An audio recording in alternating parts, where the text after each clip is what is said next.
So, hello students, this is lecture 2 of video series for financial management CA inter.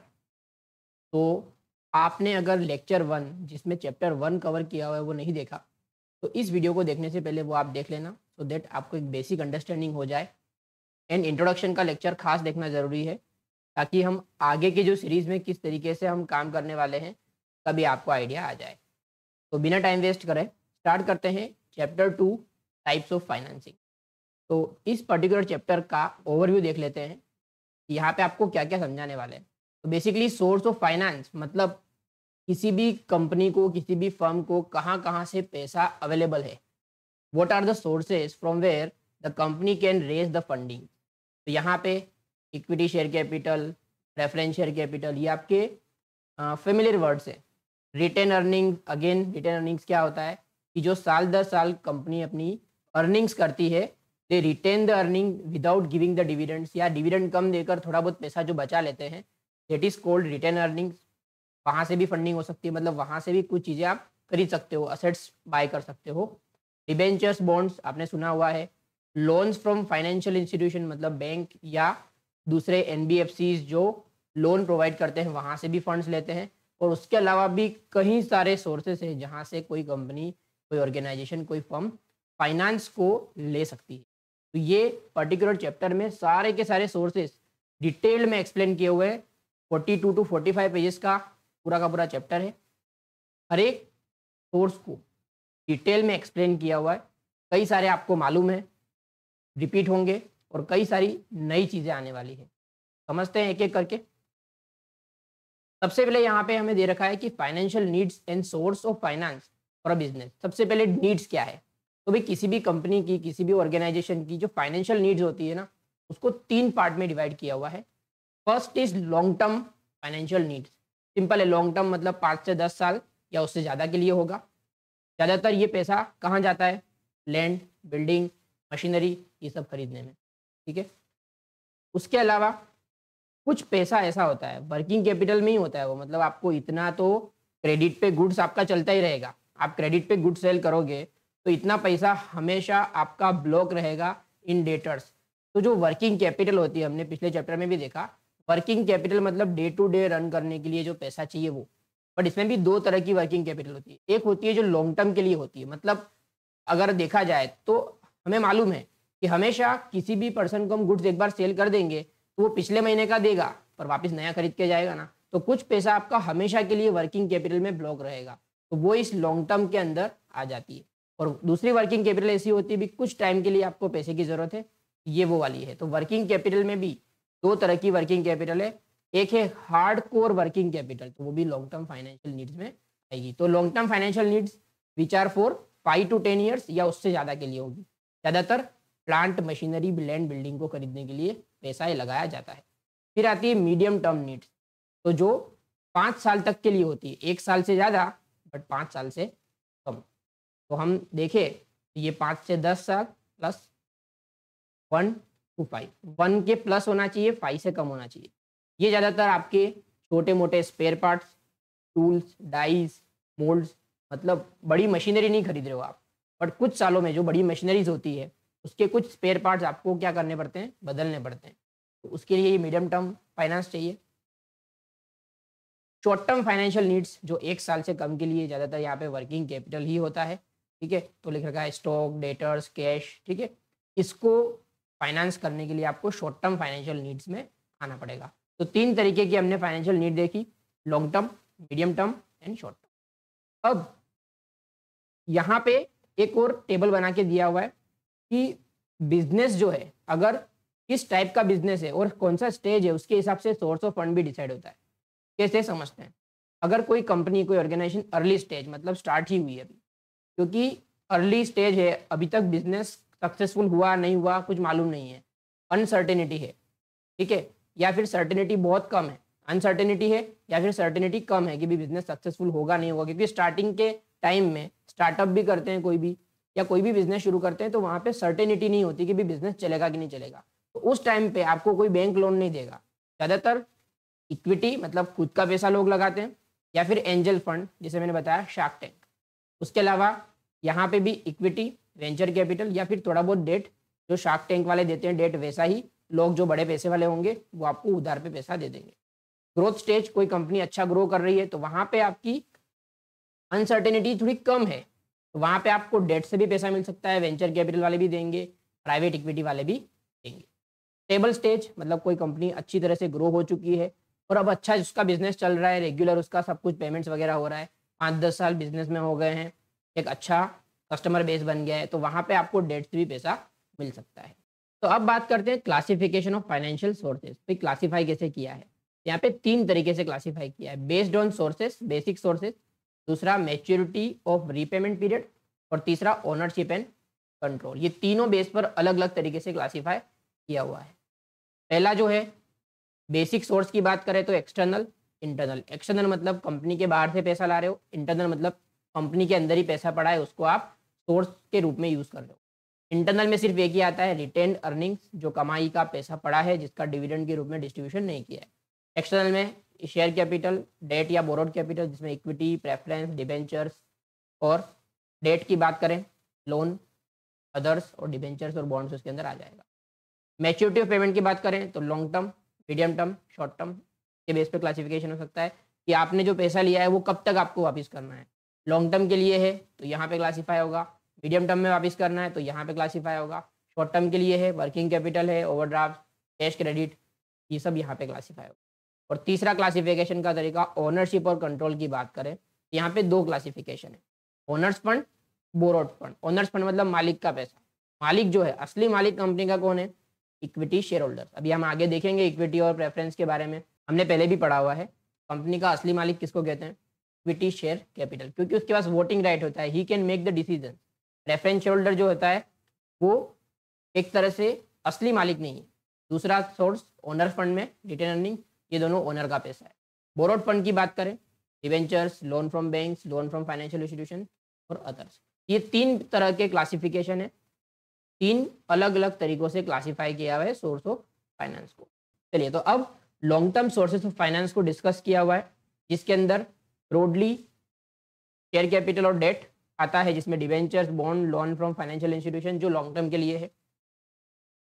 सबसे पहले आप बात करते हैं इक्विटी कैपिटल की, प्रेफरेंस शेयर कैपिटल की नहीं, सिर्फ इक्विटी कैपिटल की बात कर रहे हैं, मतलब इक्विटी शेयर्स की बात कर रहे हैं।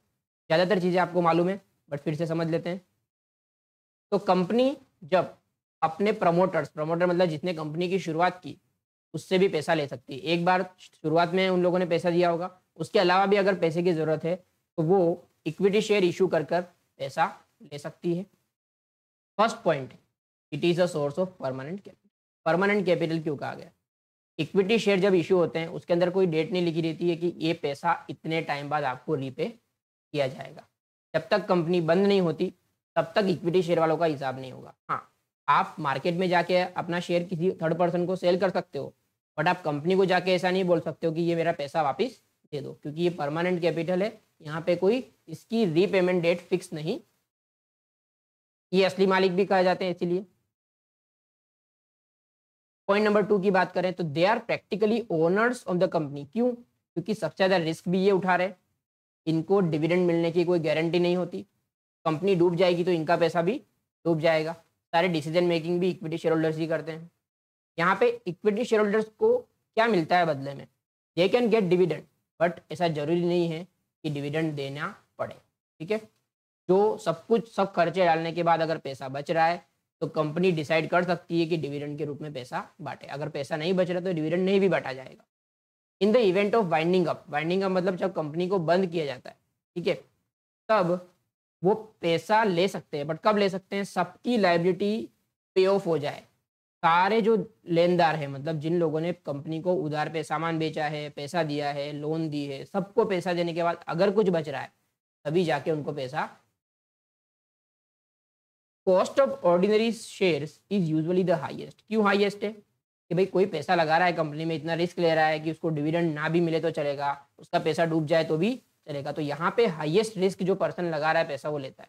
ठीक है, बाकी के लोगों से, बाकी के लोग जो पैसा दे रहे हैं, सोर्स ऑफ फाइनेंस है, वहाँ से सबसे ज़्यादा कॉस्टली कौन सा है, ऑर्डिनरी मतलब इक्विटी। ठीक है, ordinary shares provide security to other suppliers of fund. जो बाकी के लोग पैसा लगा रहे हैं अगर इक्विटी का पैसा ज़्यादा लगा हुआ है तो जो बाकी के लोग पैसा देने वाले हैं ऑब्वियसली उन लोगों को एक शांति रहेगी, भाई हाँ ठीक है ओनर भी पैसा लगा के बैठा है, ठीक है। एडवांटेज क्या है? सबसे पहले परमानेंट सोर्स है, कोई बीच में आपसे पैसा मांगेगा नहीं, रिडीमेबल नहीं है, रिडीमेबल मतलब बीच में उसका पैसा देने की आपको ज़रूरत नहीं है अगर आपको नहीं देना है तो, या फिर चाहे तो आप बायबैक करके वो पैसा दे सकते हो, बट ऐसा कोई कंपलसरी। आगे ये फाइनेंशियल बेस बढ़ाता है, मतलब बाकी के लोगों से पैसा लेने की आपकी जो क्षमता है, borrowing power of the company, it increases the borrowing power of the company, कि बाकी के लोग भी आप में पैसा डालने के लिए रेडी हो जाएंगे, ठीक है। आगे बढ़ते हैं। Company is not oblige legally to pay dividends. Company के किसी भी दस्तावेज में शेयर जब इशू किए जाते हैं, किसी भी डॉक्यूमेंट में ऐसा लिखा नहीं होगा कि भाई डिविडेंड बांटना ज़रूरी, ऐसा होगा तो देंगे, नहीं होगा तो नहीं देंगे। ऐसा होता है तब भी नहीं देते हैं, कई बार रिटेन करते हैं अर्निंग्स को टू फाइनेंस फर्दर एक्विजिशंस या फिर एक्सपांशन कर रहे हैं तब भी वो पैसे को जमा रखते हैं डिविडेंड ना बांट कर, ठीक है। आगे a company can make further increases its share capital by initiating a right issue. Right issue हम लोगों ने एक बार पहले भी देखा हुआ है। राइट इशू का मतलब ये होता है कि जो ऑलरेडी एग्जिस्टिंग शेयर होल्डर्स हैं उन लोगों को एक स्पेशल राइट दिया जाए कि आप अगर चाहो तो फिर से इस कंपनी के एडिशनल शेयर्स बाय कर सकते हो। आगे आपने अकाउंट्स में भी राइट इशू पढ़ा होगा, तो ये राइट इशू का एक पॉइंट भी यहाँ पे आता है। डिसएडवांटेज क्या है? डिसएडवांटेज समझते हैं। Investor find ordinary shares riskier. तो भाई लोग क्या करते हैं, समझते हैं इसको, इसकी रिस्क को समझते हैं कि भाई पैसा नहीं मिलेगा, तो कई सारे लोग इसमें पैसा लगाने के लिए रेडी शायद ना हो। दूसरी चीज़, न्यू इक्विटी शेयर अगर इशू किए जा रहे हैं कंपनी के द्वारा, तो जो एग्जिस्टिंग शेयर होल्डर जिन लोगों ने पैसा लगाया था पहले, ये सोच कर कि भाई ये कमाई पे हमारा इतना हक होगा। सिंपल चीज़ है ना, अगर किसी कंपनी में 1000 शेयर होल्डर हैं, ठीक है, और नए शेयर 1000 आ जा रहे हैं, तो पहले जो अगर कमाई हो रही थी 1000 रुपये की, पहले हर शेयर होल्डर को 1 रुपया मिल रहा था। अब जो एडिशनल 1000 आए हैं उसके कारण उसकी कमाई जो है 50 पैसे हो गई। क्या हो गई? अर्निंग डाइल्यूट हो गई। ये वर्ड आप देखोगे बाद में। तो नए शेयर होल्डर्स आने की वजह से जो एग्जिस्टिंग शेयर होल्डर है उनकी अर्निंग भी डाइल्यूट होती, तो थोड़ा सा डिसएडवांटेजेस भी है बाकी के सोर्स ऑफ फाइनेंस के कंपेयर में, ठीक है। आगे बढ़ते हैं। अब आता है प्रेफरेंस शेयर कैपिटल। तो ये स्पेशल काइंड ऑफ शेयर्स है, ठीक है, जहां पे एक प्रायोरिटी दी जाती है। क्या प्रायोरिटी दी जाती है? कि भाई आप 2 वादे हमसे ले लो, आप इक्विटी शेयर होल्ड करोगे बट आपको 2 प्रोमिस हम दे रहे हैं। क्या प्रोमिस दे रहे हैं? पहला कि भाई आपको हर साल एक फिक्स्ड डिविडेंड आपको हम देंगे। दूसरी चीज़, दूसरा वादा क्या लेंगे ये लोग कि भाई जब भी कंपनी बंद की जाएगी तब इक्विटी वालों को पैसा देने से पहले आपको पैसा दिया जाएगा। इसीलिए इसका नाम क्या है? Preference share capital. क्यों? क्योंकि they are enjoying preferential right to receive the dividend and preferential right to receive the proceeds in case of winding of the company. Company बंद की जाएगी तब भी आपको इक्विटी वालों से पहले पैसा मिलेगा। दूसरी चीज, आपको प्रेफरेंस शेयर कैपिटल पे फिक्स डिविडेंड मिलेगा। अनलाइक इक्विटी शेयर, वहां पे पैसा डिविडेंड का मिले ना मिले कोई फिक्स, ठीक है। तो ये प्रेफरेंस शेयर कैपिटल, इसका नाम प्रेफरेंस क्यों बनाया गया आप समझ गए होंगे। अब यहाँ पे थोड़े बहुत कैरेक्टरिस्टिक समझते हैं। भाई लॉन्ग टर्म पैसा अगर चाहिए और एग्जिस्टिंग जो शेयर होल्डर्स है उनके इंटरेस्ट को डाइल्यूट नहीं करना, तो आप प्रेफरेंस शेयर इशू कर सकते हो, जो थोड़ा कम रिस्की है इक्विटी शेयर कैपिटल से, तो लोग इसको लेने के लिए शायद रेडी हो जाए, जिसको फिक्स इनकम भी चाहिए और शेयर होल्डर का जो है डेजिग्नेशन भी चाहिए। जनरली क्यूमुलेटिव, ये क्यूमुलेटिव टाइप के होते हैं। जैसे कंपनी ने किसी साल में कमाई नहीं की तो वो डिविडेंड शायद नहीं पे कर पाएंगे, बट ये डिविडेंड आपको पे करना पड़ेगा नेक्स्ट ईयर का जो डिविडेंड होगा उसके साथ साथ ये साल का डिविडेंड भी अक्यूमुलेट होकर आपको पे करना पड़ेगा। इसीलिए ज़्यादातर ये शेयर्स जो होते हैं क्यूमुलेटिव टाइप के भी होते हैं और कई बार नॉन क्यूमुलेटिव भी होते हैं, बट ज़्यादातर अगर प्रेफरेंस शेयर वाले का पर्पस क्या है कि भाई फिक्स डिविडेंड मिलना, तो वो नॉन क्यूमुलेटिव शेयर लेगा क्यों? ज़्यादातर केस में क्यूमुलेटिव प्रेफरेंस शेयर ही इशू किए जाते हैं। यहाँ पे डिविडेंड का जो रेट है वो डिबेंचर से ज़्यादा होगा। डिबेंचर आपका 8-9% में अगर बिक रहा है तब 8-9% आपको ब्याज चुकाना पड़ रहा है, क्योंकि यहाँ पे आप ज़्यादा रिस्क ले रहे हो। यहाँ पे 10-12% तक का डिविडेंड होता है। Most of the preference share these days carry a stipulation of period and funds have to be repaid at the end of stipulated period. मतलब एक फिक्स टर्म होता है 15 साल 20 साल में आपको इस पैसे को वापस करना पड़ता है। प्रेफरेंस शेयर कैपिटल एक तरह से क्या है, एक हाइब्रिड है। क्या है? इक्विटी प्लस डेट का कॉम्बिनेशन है, जहाँ पे फिक्स रेट ऑफ डिविडेंड है और शेयर होल्डर का एक डेजिग्नेशन भी यहाँ पे दिया जाता है। थोड़ा रिस्क भी ज़्यादा है, रिटर्न भी ज़्यादा है, बट ये कॉम्बिनेशन है, एक तरह से हाइब्रिड कैपिटल का फॉर्म है। ठीक है, आगे बढ़ते हैं। ज़्यादातर ये सीसीपीज चलते हैं, क्यूमुलेटिव कन्वर्टेबल प्रेफरेंस शेयर। ठीक है, जितने भी मैंने देखे हैं आज तक यही चलते हैं सीसीपी। क्यूमुलेटिव का मतलब आप समझ गए होंगे कि डिविडेंड यहाँ पे देना ही पड़ेगा, किसी साल में प्रॉफिट नहीं है, डिविडेंड मत बांटो, अगले साल वो इकट्ठा करके बांटना पड़ेगा। कन्वर्टेबल क्यों है? तो भाई कुछ फिक्स पीरियड के बाद इन प्रेफरेंस शेयर को आप इक्विटी शेयर्स में कन्वर्ट कर सकते हो, इसीलिए इसका नाम क्या है? सीसी। ज़्यादातर यही चलता है मार्केट में। इसके अलावा प्रेफरेंस शेयर कैपिटल में भी redeemed at pre decided future date. ठीक है, पहले से डिसाइड की हुई डेट पे आप उसको क्या कर सकते हो, अगर आपके पास पैसे की व्यवस्था हो गई है तो आप उसको क्या कर दो? रिडम्पशन कर दो। रिडम्पशन मतलब शेयर ले लो और पैसा वापस कर दो। यहाँ पे बहुत सारे टाइप्स दे रखे हैं अलग अलग। क्यूमुलेटिव समझा दिया, नॉन क्यूमुलेटिव जहाँ पे डिविडेंड कम्युलेटिव नहीं होगा। रिडीमेबल मतलब जो आपके शेयर्स रिडम्पशन हो सकते हैं, और देखो नॉन रिडीमेबल शेयर इशू करना कंपनीज एक्ट में अलाउड। पार्टिसिपेटिंग, तो कई बार ऐसा होता है कि एक फिक्स डिविडेंड के अलावा भी आपको एक्स्ट्रा डिविडेंड बांटा जाएगा अगर कंपनी ज़्यादा पैसा कमाएगी तब। नॉन पार्टिसिपेटिंग फिक्स डिविडेंड मिलेगा। कन्वर्टेबल मैंने आपको ऑलरेडी। अब इसके एडवांटेज देख लेते हैं। तो पहला एडवांटेज मैंने ऑलरेडी आपको बता दिया कि भाई यहाँ पे ईपीएस डाइल्यूट नहीं होगा। ईपीएस डाइल्यूट नहीं होगा मतलब मैंने जो एग्जांपल बताया था कि पहले 1000 इक्विटी शेयर होल्डर्स थे, 1000 की कमाई थी, पर शेयर होल्डर की कमाई 1 रुपये थी। नए शेयर होल्डर अगर आ जाएंगे इक्विटी वाले, ये जो कमाई अगर सेम रही, अज्यूम करें, तो उनका जो ईपीएस है वो कम हो जाएगा। ईपीएस मतलब हर शेयर पे होने वाली कमाई उनकी कम हो जाएगी, अर्निंग्स पर शेयर कम हो जाएगा। यहाँ पे ये चीज़ होने वाला। दूसरा एक एडवांटेज यहाँ पे ये है, यहाँ पे भले ही फिक्स्ड रेट ऑफ डिविडेंड देना पड़ता है, बट अगर आप नहीं दे पा रहे हो तो वो क्यूमुलेट हो जाएगा अगले साल, उसके अगले साल, मतलब कुछ सालों तक वो क्यूमुलेट होता रहेगा। आप एक अरेंजमेंट कर सकते हो शेयरहोल्डर्स के साथ कि भाई हम इतने साल बाद आपका पैसा चुका देंगे एक साथ, या क्यूमुलेट होता रहेगा। अनलाइक डेट में तो आपका हर महीने या हर साल आपको पैसा देना ही पड़ेगा, नहीं दोगे तो आपकी कंपनी को वो लोग लिक्विडेशन में ले जाएंगे। यहाँ पे एक लिक्विडेशन का रिस्क थोड़ा सा अवॉइड हो जाता है। एक और पॉइंट है, no risk of takeover. यहाँ पे समझते हैं क्या होता है। इक्विटी शेयर अगर आप ले रहे हो, मतलब आप एग्जिस्टिंग इक्विटी शेयर होल्डर हो, कोई नया पर्सन आपकी कंपनी में इक्विटी शेयर होल्डिंग ले रहा है, तो भी अगर धीरे धीरे उसकी शेयर होल्डिंग बढ़ गई तो वो डिसीजन मेकिंग भी कर सकता है और आपके हाथ से डिसीजन मेकिंग छीन सकती है। तो शार्क टैंक में आपने देखा होगा, तो वो लोग इक्विटी लेते हैं। इक्विटी अगर वो लोग लेंगे तो क्या होगा, वो लोग डिसीजन मेकिंग भी कर पाएंगे। तो प्रेफरेंशियल शेयर इशू एक ये हॉस्टाइल टेक ओवर, मतलब कोई आके आपकी कैपिटल खरीद ले और डिसीजन मेकिंग करने लग जाए, उससे बचने के लिए प्रेफरेंस शेयर जनरली इशू किए जाते हैं। ठीक है, आगे एक और पॉइंट है कि भी कंपनी ज़्यादा कमाई करेगी फिर भी प्रेफरेंस शेयर वालों को तो जो डिविडेंड मिलने वाला है वही मिलेगा। तो जो एक्सिस्टिंग शेयर होल्डर का अर्निंग जो है वो बढ़ता रहेगा। भले ही नए शेयर होल्डर आए हुए हैं, बट क्योंकि वो प्रेफरेंस शेयर होल्डर है इसलिए उनकी कमाई जो है इक्विटी वालों की उस पर ज़्यादा इम्पैक्ट पड़ेगा नहीं, कमाई बढ़ेगी। अगर कंपनी प्रॉफिट ज़्यादा कर रही है तो सिंपल है, उनका भी साथ ही साथ ग्रोथ होता रहेगा। ठीक है, डिसएडवांटेज ऑफ प्रेफरेंस शेयर क्या है? तो पहला डिसएडवांटेज जो है वो नॉट टैक्स डिडक्टिबल। समझते हैं क्या है? कोई कंपनी ए है, कोई कंपनी बी है, कंपनी का जो प्रॉफिट हुआ है वो हुआ है 1000, इस कंपनी का भी 1000 हुआ है इंटरेस्ट और डिविडेंड देने से पहले। ठीक है, अब कंपनी ए जो है उसने डिबेंचर इशू करके रखे हैं और उसका 100 रुपये का ब्याज बन रहा है। ठीक है, यह है इंटरेस्ट, इसको बोलेंगे प्रॉफिट बिफोर टैक्स। कितना है? 9। और इस कंपनी की बात करें तो इस कंपनी का कोई भी इंटरेस्ट पेमेंट नहीं हो रहा है। क्यों? क्योंकि इसने डिबेंचर इशू नहीं किए हुए, इसने क्या इशू किए हुए? Preference share. इसको भी 100 रुपये डिविडेंड देना है, पर इसको क्या देना है? प्रेफरेंस। तो यहाँ पे कुछ भी माइनस नहीं होगा। इसका प्रॉफिट बिफोर टैक्स कितना आया? 1000। अब जब इनकम टैक्स का कैलकुलेशन होता है तब प्रेफरेंस डिविडेंड को एज ए एक्सपेंस माइनस नहीं किया जाता है, इंटरेस्ट को किया जाएगा, बट इसको किया जाएगा। से फॉर एग्जांपल अगर कंपनी का टैक्स रेट 30% है, ठीक है, यहाँ पे 900 में से कुछ डिविडेंड नहीं गया, 30% टैक्स 270। यहाँ की बात करें तो इसको टैक्स कितना देना पड़ेगा?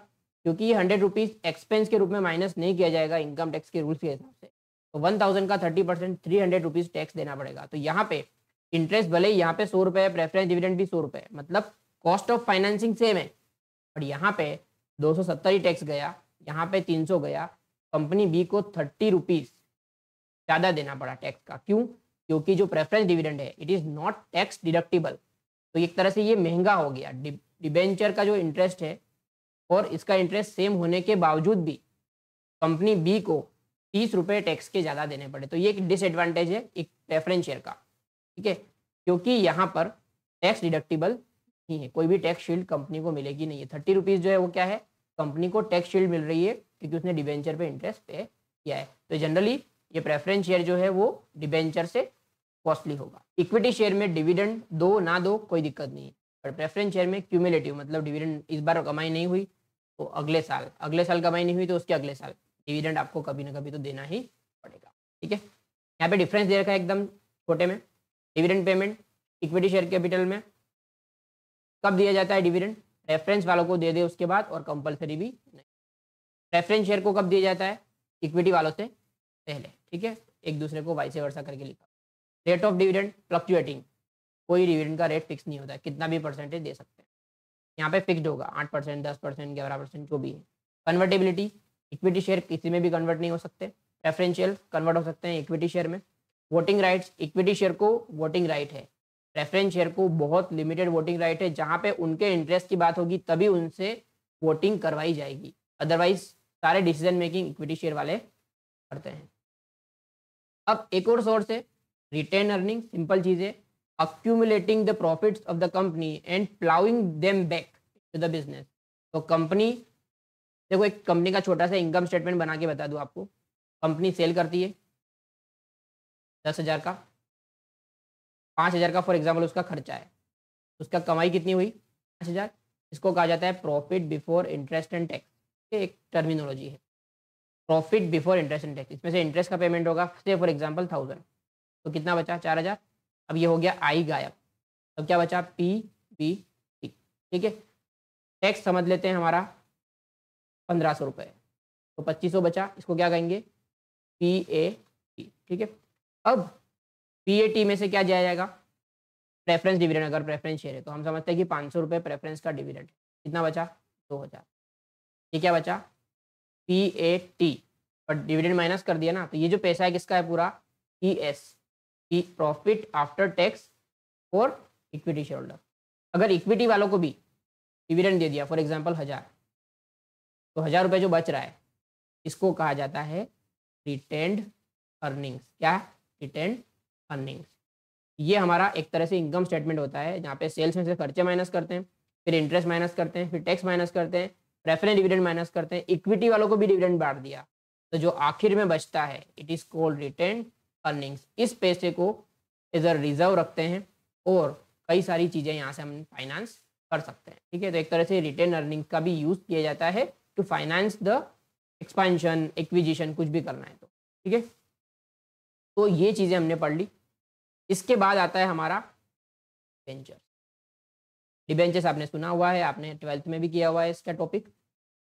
Loans can be raise from public by issuing debentures और bonds by public limited company, ठीक है। पब्लिक लिमिटेड कंपनीज जो है वो डिबेंचर इशू कर सकती है, ठीक है। ज़्यादातर मार्केट में NCD ये चलता है, नॉन कन्वर्टेबल डिबेंचर, ठीक है। सम ऑफ द कैरेक्टरिस्टिक्स, क्या क्या कैरेक्टरिस्टिक्स है, 100 से 1000 तक की इसकी फेस वैल्यू हो सकती है, इसके डिफरेंट रेट्स भी हो सकते हैं, इंटरेस्ट के 8%, 9%, जैसी रिस्क होगी उसके हिसाब से रेट ऑफ इंटरेस्ट डिसाइड होगा, ठीक है।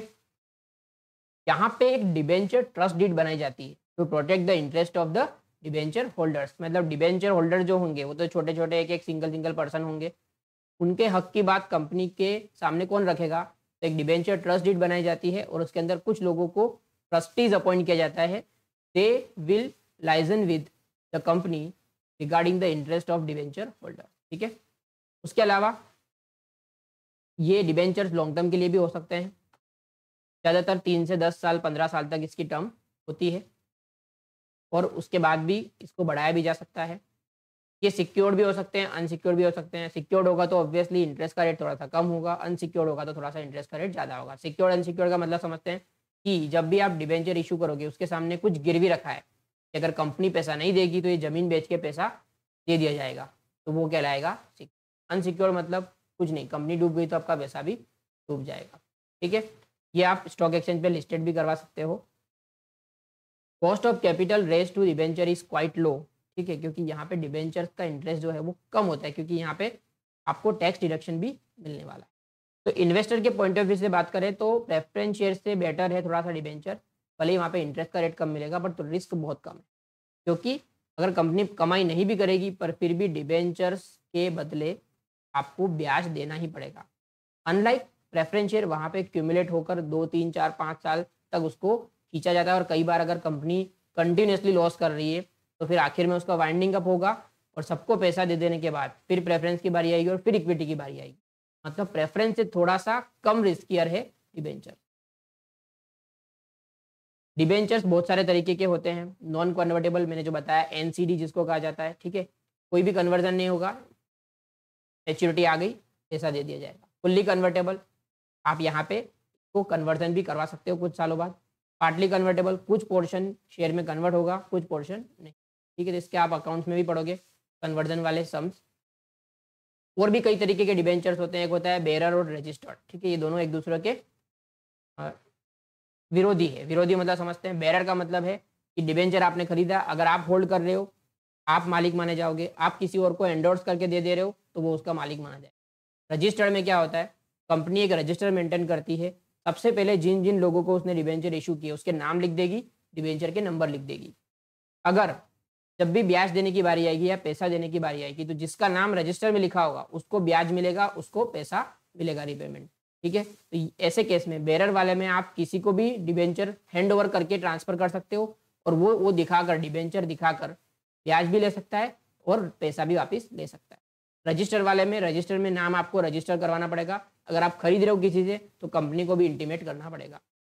मॉर्गेज और नेकेड, मॉर्गेज का मतलब जिसके सामने कुछ गिरवी रखा हुआ है, नेकेड मतलब जहाँ पे कुछ गिरवी रखा हुआ नहीं है, मतलब यहाँ पे रिस्क ज़्यादा है, रिस्क यहाँ पे कम है।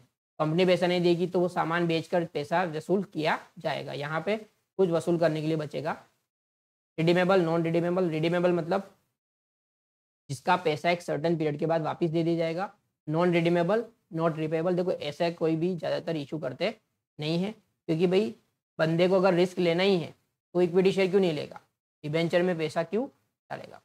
एडवांटेज क्या है, सिंपल चीज़ है, इसकी कॉस्ट कम है, ठीक है, ये टैक्स डिडक्टिबल भी है, यहाँ पे कंट्रोल का डाइल्यूजन नहीं होता, मतलब डिबेंचर होल्डर आके अपनी कोई भी चीज़ें मनवा नहीं सकते, सिर्फ उनके हक की बात कर सकते हैं, ठीक है। डिबेंचर इशू जो है वो काफ़ी एडवांटेजेस है, अगर आपका इंटरेस्ट रेट मार्केट में बढ़ रहा है तो आप डिबेंचर इशू करके रेट ऑफ इंटरेस्ट को फिक्स कर सकते हो, ठीक है। ये उल्टा भी जाता है कई बार, बट जब रेट आपके बढ़ रहे हो, इंटरेस्ट की रेट बढ़ रहे हो मार्केट के अंदर, तब आप डिबेंचर इशू करके अगले 10, 15, 20 सालों के लिए आपके इंटरेस्ट के रेट को फिक्स कर सकते हो, ताकि आपकी कंपनी पे एक्स्ट्रा स्ट्रेस ना आए, ठीक है। आगे डिसएडवांटेज क्या है कि भाई यहाँ पे आपको ब्याज रेगुलर चुकाना पड़ेगा और कुछ फिक्स इंटरवल के बाद उसका पैसा भी देना पड़ेगा।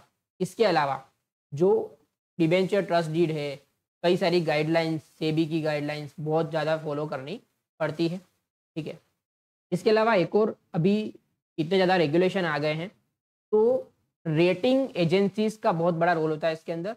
जो डिबेंचर इशू होते हैं तो वो कम, उसका जो ब्याज होता है, इंटरेस्ट रेट, वो इंटरेस्ट रेट रेटिंग के बेस पर डिसाइड होता है। तो आपने कई बार सुना होगा AAA+, ठीक है, ये क्या होती है, तो कई सारी जो एजेंसीज है, जैसे क्रिसिल हो गया, इकरा हो गया, ठीक है, केयर हो गया, ये अलग अलग 3-4 कंपनीज हैं, क्रिसिल, इकरा, केयर, ये सब रेटिंग एजेंसीज है। ये क्या करती है, कंपनी के फाइनेंशियल्स को देखती है, कंपनी के किस तरीके से वो काम कर रही है उसको देखती है और कंपनी को रेटिंग देती है कि भाई कंपनी AAA है या AA+ है। ये क्या होता है कि कंपनी अगर AAA है या AA+ है तो मतलब बहुत अच्छी कंपनी है, यहाँ पे आप पैसा लगाओगे तो आपका पैसा डूबने के चांसेस कम होंगे। तो जो रेटिंग है उसके हिसाब से उसका इंटरेस्ट का रेट डिसाइड होता है। ज़्यादा रेटिंग होगी, more the rating interest rate would be. ये रेटिंग अगर आपको इंक्रीज करनी है, किसी भी कंपनी को रेटिंग इंक्रीज करनी है, तो उसको बहुत सारी चीज़ें मैनेज करनी पड़ती है, बहुत ज़्यादा इसमें दिक्कतें आती है, रिपोर्ट्स इशू करने पड़ते हैं, बहुत सारे मेंटेन करने पड़ते हैं डॉक्यूमेंट्स। तो ये आज की तारीख में डिबेंचर इशू करना भी थोड़ा सा कम्बरसम बन गया है, ठीक है। अब डिफरेंस की बात करते हैं, प्रेफरेंस और डिबेंचर्स की। सिंपल चीज़ें, यहाँ पे एक तरह से शेयर है तो यहाँ पे मालिक भी कहे जाओगे आप, असली मालिक नहीं बट मालिक तो कहे जाओगे। डिबेंचर आप सिर्फ लोन देने वाले हो, आप लेनदार हो। पेमेंट ऑफ डिविडेंड, यहाँ पे फिक्स रेट ऑफ डिविडेंड दिया जाएगा बट क्यूमुलेटिव भी हो सकता है। रीपेमेंट की बात करें तो इक्विटी वालों से आपको पहले पैसा मिलेगा, बट डिबेंचर वालों के बाद। ठीक है, यहाँ पे आपको डिविडेंड भी फिक्स मिलेगा, पैसा भी वापस पहले मिलेगा। नेचर की बात करते हैं तो एक तरह से ये हाइब्रिड फॉर्म ऑफ फाइनेंसिंग है, ये एक तरह से प्योर डेट फाइनेंसिंग। अब इसके बाद आता है बॉन्ड। तो बॉन्ड और डिवेंचर में ज़्यादा फर्क नहीं है, सिर्फ टर्मिनोलॉजी का फर्क है।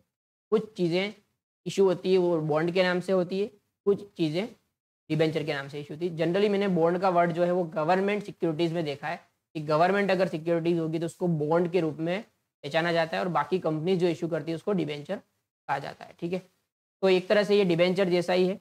यहाँ पे दो तरह के बॉन्ड ज़्यादातर मार्केट में चलते हैं, एक कॉलेबल और पुटेबल। का मतलब समझते हैं। कॉलेबल का मतलब ये होता है कि जो बॉन्ड इशू किया जा रहा है, ठीक है, तो बॉन्ड इशूअर को एक राइट देता है कि भाई 10 साल की मैच्योरिटी पीरियड है, बट उससे पहले भी वो उसका पैसा वापस कर सकता है, उसको बोलते हैं कॉलेबल बॉन्ड। यहाँ पे जो इशूअर है ही has option to call for redemption before the maturity date. और पुटेबल में सेम, जो इन्वेस्टर है उसके पास ऑप्शन है कि वो कभी भी जाके उसको पुट कर सकता है, मतलब कंपनी को वापस दे सकता है और अपने पैसे वापस ले सकता है। तो कॉलेबल पुटेबल एकदम सिंपल ऑप्शन है। इसके अलावा बॉन्ड्स जो हैं, बहुत तरीके के बॉन्ड्स चलते हैं मार्केट में। फॉरेन के बॉन्ड्स भी बहुत सारे हैं इसके अंदर, FCCB, plain vanilla bond, FRN मतलब convertible floating rate notes, drop lock bond, बहुत सारे अलग अलग नाम हैं बॉन्ड्स के। यूरो बॉन्ड, यूरो बॉन्ड का थोड़ा समझ लेते हैं। यूरो बॉन्ड्स आर इशूड और traded in a country using a currency other than the one in which the bond is denominated. मतलब जैसे एग्जाम्पल के लिए देखें तो British company euro bond issue करेगी जर्मनी में, ठीक है, का डिनोमिनेशन क्या होगा, US डॉलर। जर्मनी में तो क्या चलता है, जर्मनी में चलता है यूरो, पर होगा क्या ये US डॉलर में। यूरो का मतलब यहाँ पे ये वो यूरो करेंसी की बात नहीं कर रहा है, यूरो एक तरह से एक टर्म है। बाकी यहाँ पे सिंपल चीज़ होती है, किसी कंट्री में उस कंट्री की करेंसी के अलावा की करेंसी के डिनोमिनेशन में आप बॉन्ड इशू कर रहे हो। जैसे यूरो जर्मनी में चलता है यूरो, और आप क्या इशू कर रहे हो, US डॉलर के डिनोमिनेटेड बॉन्ड इशू कर रहे हो। ठीक है, तो यूरो एक सिर्फ एक टाइप है या एक नाम है, वो यूरो करेंसी के बारे में रेफरेंस नहीं दिया। तो और भी कई सारे टाइप है। म्यूनिसिपल बॉन्ड्स, म्यूनिसिपैलिटी कई बार इशू करती है, लोकल अथॉरिटी।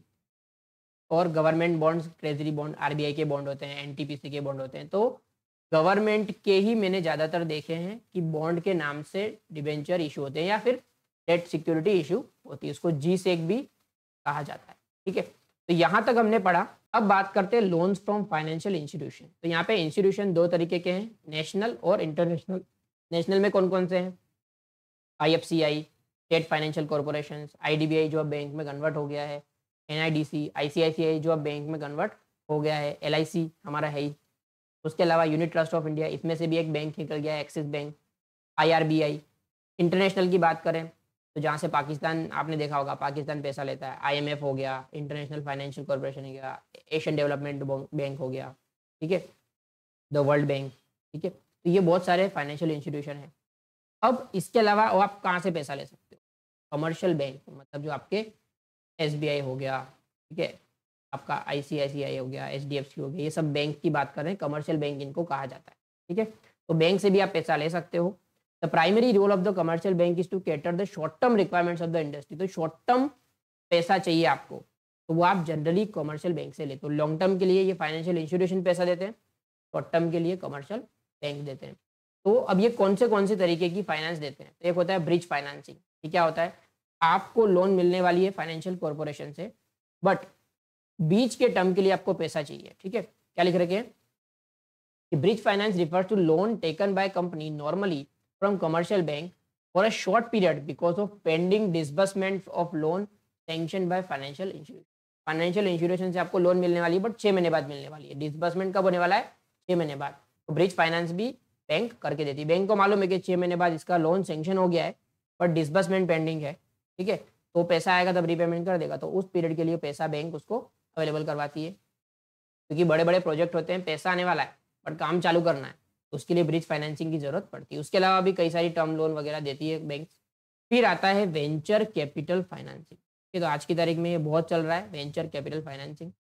मीनिंग क्या है, यहाँ पे जो बहुत रिस्की बिजनेसेस होते हैं, स्टार्टअप कंपनीज होती है, ठीक है, चले ना भी चले, तो वैसे लोगों को जो फाइनेंस करते हैं उनको बोलते हैं venture capital company, VC. VC आपने नाम सुना होगा, वीसी फंडिंग, ठीक है। तो the venture capital financing refers to the financing a new high risky venture promoted by qualified enter, ठीक है। क्वालिफाइड एंटरप्रेन्योर मतलब स्टार्टअप कंपनी की बात कर रहे हैं बेसिकली। कुछ पर्टिकुलर सेटअप रूल्स होते हैं, उसके हिसाब से आप क्वालिफाइड हो तो आपको वेंचर कैपिटल जो कंपनीज हैं वो आपको फंडिंग दे देगी, ठीक है। कैरेक्टरिस्टिक्स क्या है? Basically a new equity finance for new companies, it can be viewed as long term investment, ठीक है। उसके अलावा फंडिंग के अलावा वो लोग स्ट्रेटेजी बना के देते हैं आपको, बिजनेस नेटवर्किंग, उनके जो कॉन्टेक्ट है उसका फ़ायदा मिलता है। तो आपने ये शार्क टैंक बेसिकली है। शार्क टैंक में आपने देखा होगा कि वो लोग कहते हैं कि हम आपको इतना डेट देंगे, इतना पैसा देंगे, हम आपको स्ट्रेटेजी देंगे, हम आपको हेल्प करेंगे बिजनेस को ग्रो करने में, क्योंकि उनके पास एक्सपर्ट्स पैनल्स होते हैं, वो खुद एक्सपर्ट्स होते हैं। तो ये चीज़ यहाँ पे होती। मेथड्स क्या है?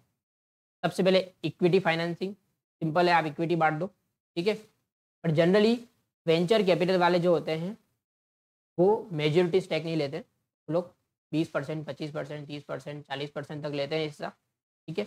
और कुछ कंडीशंस के साथ पैसा देते हैं। कंडीशनल लोन, ठीक है। इक्विटी के साथ साथ वो लोग थोड़ी बहुत लोन भी देते हैं, भाई मुझे 20% ज़्यादा हिस्सा नहीं लेना है, बट मैं आपको पैसा देना चाहता हूँ, उसका इतना ब्याज देना पड़ेगा और इतने टाइम में उसका पैसा भी वापस देना पड़ेगा, पर इसका इंटरेस्ट बहुत हाई होता है, 20, 24, 25, 30% तक उसका ब्याज है। Income note, it is hybrid security which combines feature of both conventional loan and conditional, ठीक है। पार्टिसिपेटिंग डिबेंचर्स, तो ये डिबेंचर्स भी होते हैं इसके अंदर। डिबेंचर का जो ब्याज है वो किस पे डिपेंड करेगा? कमाई पे डिपेंड करेगा, ठीक है। Let's continue.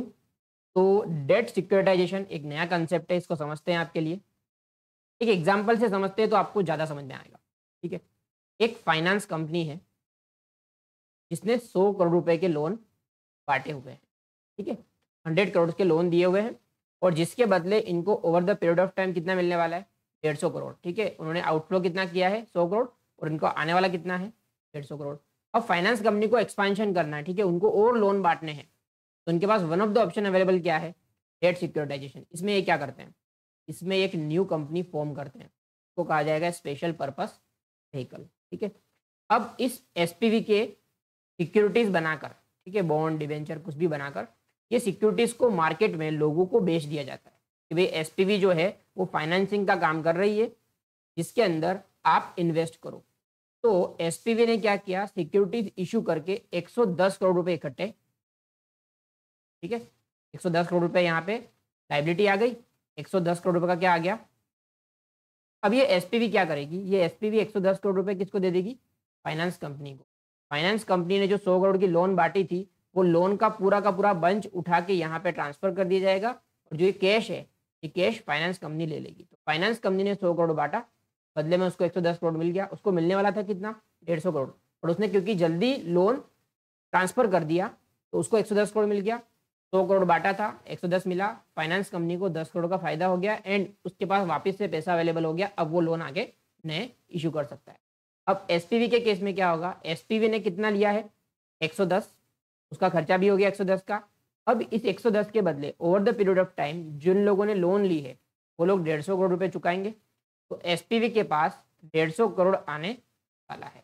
नहीं, लिया था कितना? 110, मिलने वाला कितना? 150। जो यहाँ पे मैनेज कर रहे होंगे उनका जो भी खर्चा होगा वो माइनस करने के बाद जो सिक्योरिटी होल्डर्स हैं उन लोगों को 40 करोड़ का अप्रोक्सीमेटली क्या होने वाला है? फायदा, ठीक है। एक तरह से इसको इंटरेस्ट मान सकते हैं। तो इस तरीके से डेट सिक्योरिटाइजेशन काम करता है। कई सारी कंपनीज ये करती है। अभी रिसेंटली मैंने देखा था जो मर्सिडीज बेंज जो कंपनी है जो इंडिया में मर्सिडीज की गाड़ियाँ बेचती है, उसने भी इस तरह का एक क्या बनाया हुआ है? स्पेशल पर्पस व्हीकल बनाया हुआ है। तो वो कोई मर्सिडीज खरीदने जाता है तो वो उनकी खुद की एक फाइनेंस कंपनी से लोन दिलवा देते हैं, और वो लोन जिस कंपनी के द्वारा दिया जा रहा है उस पर्टिकुलर कंपनी, उस पर्टिकुलर एसपीवी के सिक्योरिटीज मार्केट में इशू होते हैं, ठीक है। तो इस तरीके से एसपीवी काम करता है, इस तरह से डेट सिक्योरिटाइजेशन काम करता है। आप इसको सिंपल तरीके से पढ़ लोगे तो आपको आइडिया आ जाएगा। ये एग्जाम्पल एकदम सेंस बनाएगा आपके लिए। आगे बढ़ते हैं। Lease financing. अब कंपनी के पास पैसा नहीं है, ठीक है, उसको पैसा क्यों चाहिए होता है? उसको मशीन असेट बाय करनी है, तो बैंक से या कहीं और से पैसा लो और फिर मशीन खरीदो, ठीक है। इसके बदले एक नया कंसेप्ट जिसमें होता है लीज फाइनेंसिंग, मतलब जो लीज देने वाला है जिसको कहा जाएगा लेजर, ठीक है, और जो लीज लेने वाला होगा उसको कहेंगे लेसी, ठीक है। जो लेजर है वो क्या करेगा, लेसी को लीज पे असेट दे देगा, जो असेट बेचने वाला है वो क्या करेगा, बेचेगा नहीं, भाड़े पे दे देगा, ठीक है, और उसके बदले हर महीने हर साल कुछ पैसा जो लेजी है वो चुकाते रहेगा लेजर को, इसको बाहर से लोन लेने की जरूरत, ठीक है। तो एक तरह से लीज ट्रांजेक्शन चलता है। इसमें होता क्या है, तो दो तरीके की लीज चलती है, एक चलती है ऑपरेटिंग लीज, एक चलती है फाइनेंसिंग लीज। तो जो नॉर्मल भाड़े पे देने की बात होती है उसको कहा जाता है ऑपरेटिंग लीज। ये फाइनेंसिंग लीज थोड़ा सा अलग तरीके का चलता है, यहाँ पे एक तरह से सेल ट्रांजेक्शन ही है, ठीक है, जो मैन्युफैक्चरर या जो मशीन का मालिक है वो मशीन बेच रहा है, ठीक है, but in the form of lease, ठीक है, ये बेचने का ही ट्रांजेक्शन है, बट क्योंकि इसका पेमेंट धीरे धीरे टुकड़ों में मिल रहा है इसके लिए इसको लीज का नाम दिया हुआ है। अगर भाड़े पे देने की बात करें तो ऑपरेटिंग लीज कहा जाएगा, और एक तरह से धीरे धीरे पैसा चुका रहा है वो फाइनेंसिंग लीज के रूप में जाना जाता है, ठीक है। समझते हैं इसको थोड़ा सा। ऑपरेटिंग लीज में क्या होता है, यहाँ पे एक right to use asset establish होता है, ठीक है, लेजर लेसी को असेट दे देता है, बोलता है आप इस असेट को यूज करो, मुझे महीने में या साल में इतना भाड़ा आपको देना रहेगा, ठीक है। ऑपरेटिंग लीज के अंदर जो लेजर है वो कभी भी लेसी को बोल सकता है कि भाई चल अब असेट वापस दे दे, या कोई अगर प्रॉपर्टी है तो खाली कर दे, मेरे को किसी और को भाड़े पे देना है, ठीक है। इस केस में जो लेजर है क्योंकि वो अल्टीमेट मालिक बना रहता है, तो जो भी मेंटेनेंस, इंश्योरेंस, रिपेयरिंग वगैरह वगैरह ये सब कौन बेयर करेगा, लेजर बेयर करेगा, ठीक है। ऑपरेटिंग लीज का पीरियड बहुत कम होता है, 4-5 साल 10 साल मैक्सिमम, ठीक है, इस तरीके से काम चलता है। और जनरली ऑपरेटिंग लीज की एक लाइन में याद करा दूं आपको कि ये चीज़ अगर होगी तो ये ऑपरेटिंग लीज ही कहलाएगी। This term or type of lease is for shorter than assets economic life. अगर असेट 15 साल चलने वाली है तो ऑपरेटिंग लीज 8 साल 7 साल 5 साल की होगी, ठीक है। और फाइनेंसिंग लीज में इसका उल्टा होता है, वो हम आगे देखेंगे। फाइनेंस लीज थोड़ा सा डिफरेंट है, यहाँ पे एक तरह से सेल ट्रांजेक्शन ही है, बट जिसका पैसा जो है वो डेफर्ड पेमेंट के रूप में जा रहा है।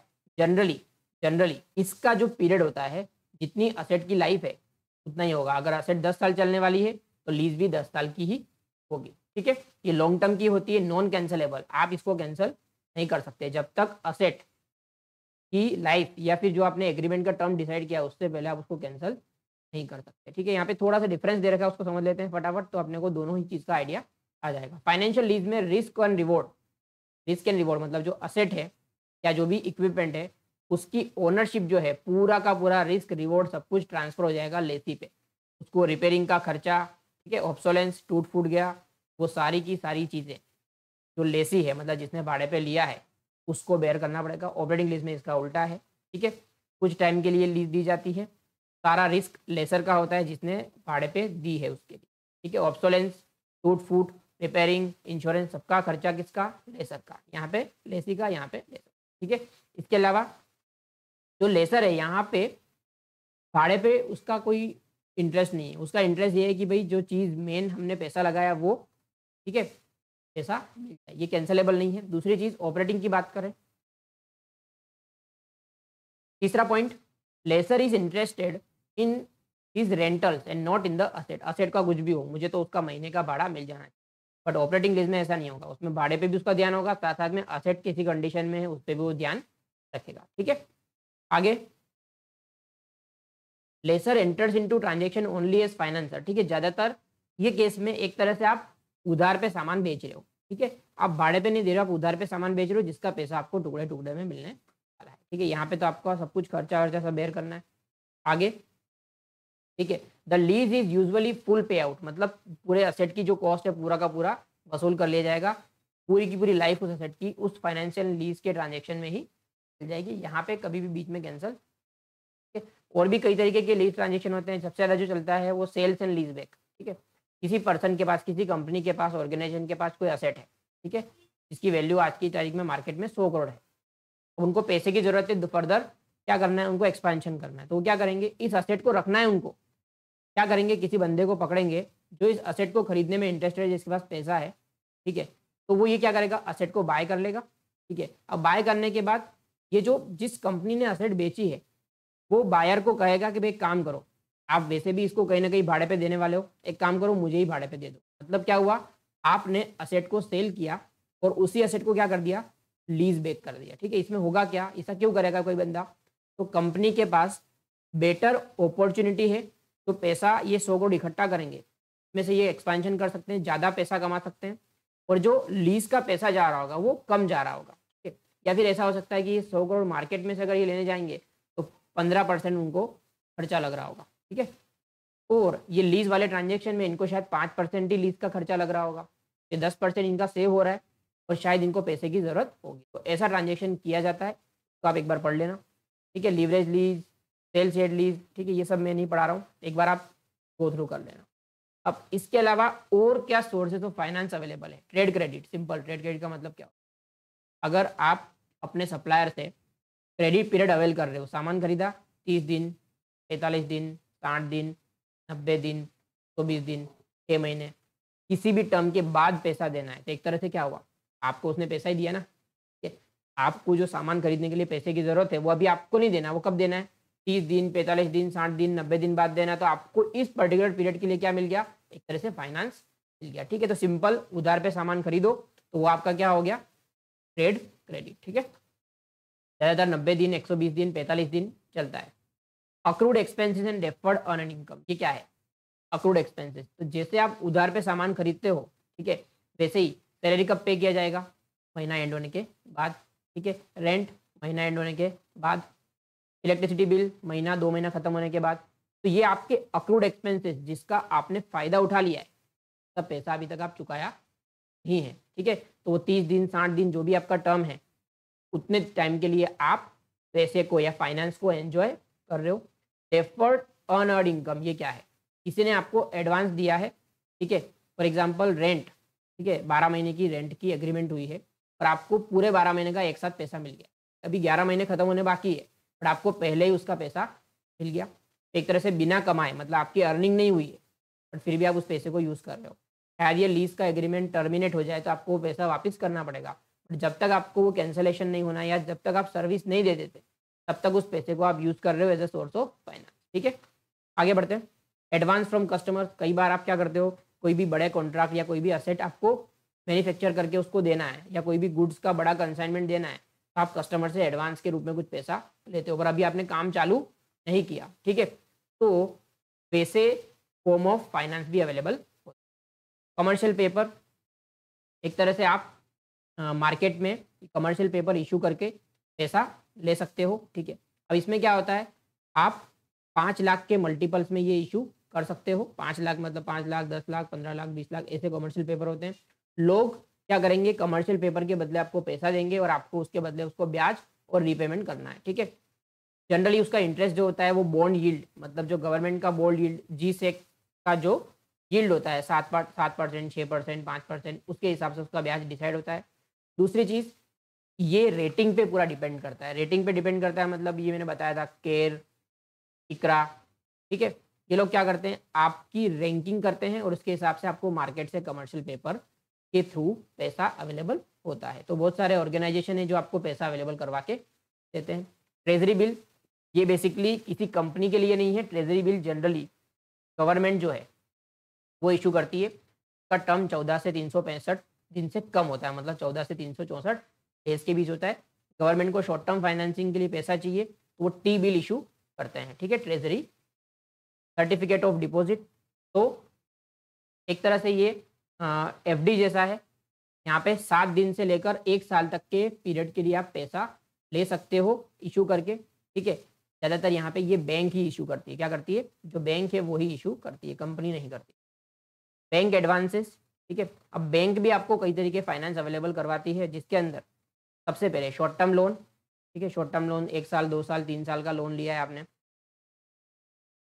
ओवरड्राफ्ट, ओवरड्राफ्ट क्या होता है, आपके खाते में पैसा नहीं है फिर भी आप ज़्यादा अमाउंट को यूज़ कर पाओगे, उसको कहा जाएगा ओवरड्राफ्ट। सिंपल है, आपके सोल्वेंसी, आपके रीपेइंग कैपेसिटी, आपका बैंक के साथ कितना रिलेशन है, ठीक है, कितने साल से आप बैंकिंग कर रहे हो, आपका जो पूरा का पूरा रिकॉर्ड्स है इतने सालों का, उसमें आपने किस तरीके से आपका फाइनेंस मैनेज्ड है, उसके हिसाब से बैंक क्या करती है, ओवरड्राफ्ट की फैसिलिटीज़ अवेल करवाती है लोगों को, और ये पैसा आप यूज़ कर सकते हैं। ठीक है, क्लीन ओवरड्राफ्ट क्या होता है, ठीक है, Requests for clean advances are entertained only from parties which are financially sound and having reputation for the ठीक है। ये ओवरड्राफ्ट वाले में शायद कहीं ना कहीं आपको कुछ न कुछ गिरवी रखना पड़ेगा, ठीक है, आपका स्टॉक वगैरह कुछ भी। बट यहाँ पे क्लीन ओवरड्राफ्ट में ऐसा कुछ भी होता। Cash credit, generally cash credit आपको एक लिमिट सेंक्शन की जाती है आपके स्टॉक को प्लेज या फिर हाइपोथिकेशन करके। प्लेज और हाइपोथिकेशन का मतलब समझा देता हूँ, ठीक है। 3 वर्ड्स है, प्लेज, हाइपोथिकेशन, ठीक है, और एक होता है मॉर्गेज। ये तीनों वर्ड का मतलब समझ, ठीक है। सबसे पहले आपके पास 2 तरह की आर्टिकल्स होते हैं, एक होता है मूवेबल, एक होता है इमूवेबल, ठीक है।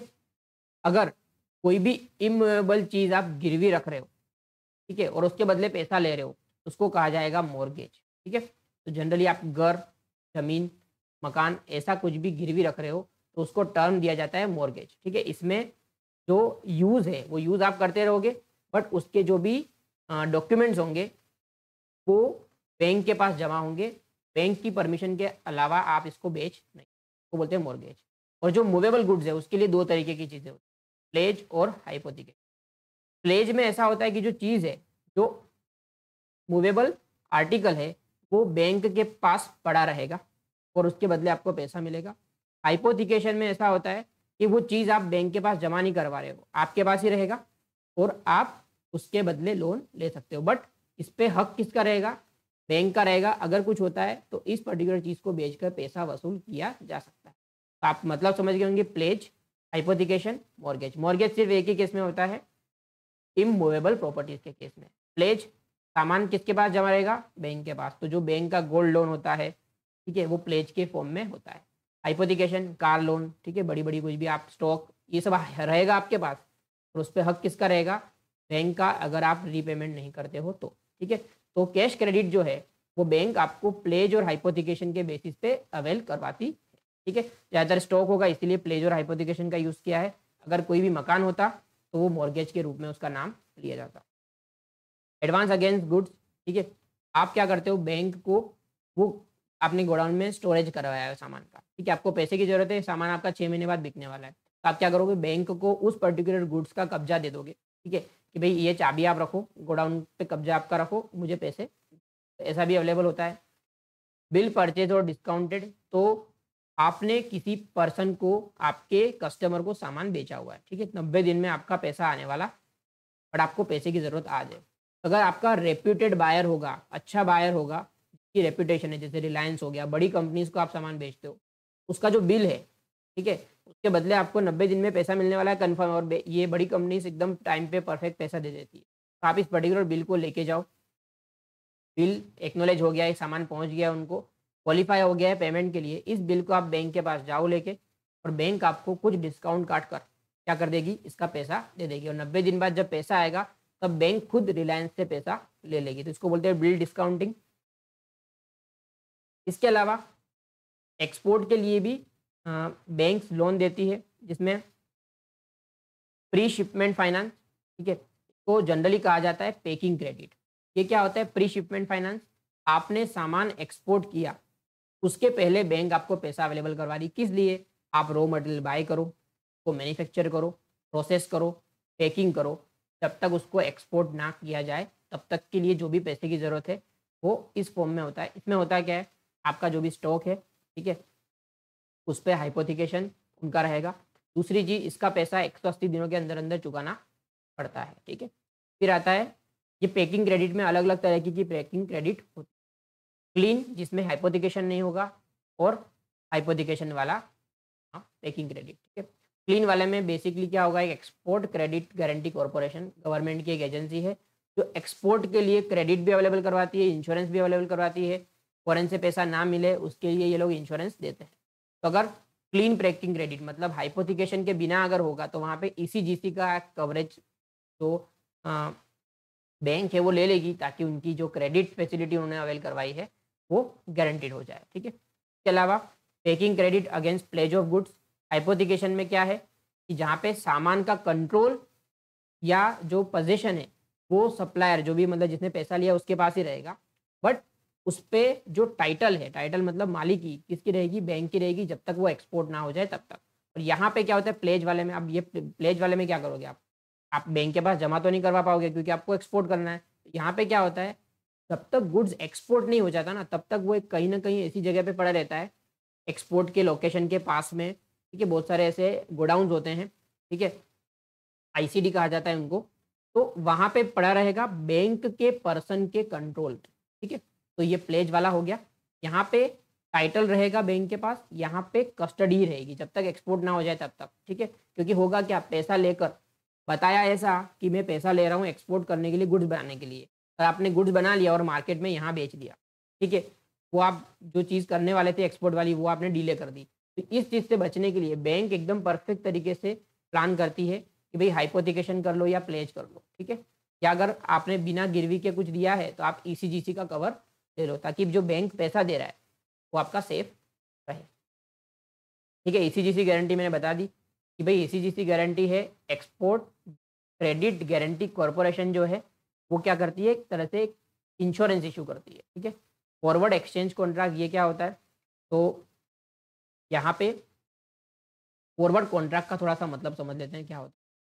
जब भी किसी फॉरेन कंट्री में आप एक्सपोर्ट करते हो या फिर इंपोर्ट करते हो, उस केस में आपको ज़्यादातर यूएस डॉलर जो है उसमें पैसा देना पड़ेगा या उसमें पैसा आपको मिलने वाला। अब यहाँ पे क्या होता है, आपने जब बेचा फॉर एग्जांपल उस टाइम पे 80 रुपये का डॉलर का भाव था, ठीक है। अब ये भाव 75 भी जा सकता है जब पैसा मिलेगा 90 दिन 120 दिन के बाद, क्योंकि जब बेच रहे हो तब 80 रुपये का भाव आपने बिल बनाया $80 के हिसाब से, 80 रुपये प्रति डॉलर के हिसाब से। But it can go 75, it can go, ठीक है। अब इस केस में ये अनसर्टेनिटी है, आपने बेचा 80 के भाव पे, अगर 3 महीने बाद 75 हो गया तो आपको 5 रुपये का नुकसान होगा, बढ़ गया तो आपको फायदा होगा, बट घटने का चांसेस भी है ना। तो इस अनसर्टेनिटी से बचने के लिए कंपनीज क्या करती है, फॉरवर्ड कॉन्ट्रैक्ट में एंटर होती है, ठीक है। तो जो बैंक्स हैं, बैंक्स भी है, कई सारे इंस्टीट्यूशन भी है, वो लोग क्या करते हैं, वो लोग एक एग्रीमेंट करते हैं विद दिस सप्लायर। सप्लायर जाके उस ऑर्गेनाइजेशन को बोलेगा कि भाई मुझे 3 महीने बाद $10,000 मिलने वाले हैं, बताओ कितने में खरीदोगे। तो उस दिन वो बोलेगा कि मैं आपसे खरीदूंगा 79 रुपीज़, ठीक है। तो ये कॉन्ट्रैक्ट हो गया, मतलब जो सप्लायर है उसका जो इनफ्लो है वो फिक्स हो गया, भले ही डॉलर का भाव मार्केट में कितना भी हो जाए, 75 हो जाए तो उसको 79 मिलेगा, 85 हो जाए तो भी 79 मिलेगा। तो अनसर्टेनिटी अवॉइड हो गई पूरी की पूरी, ठीक है।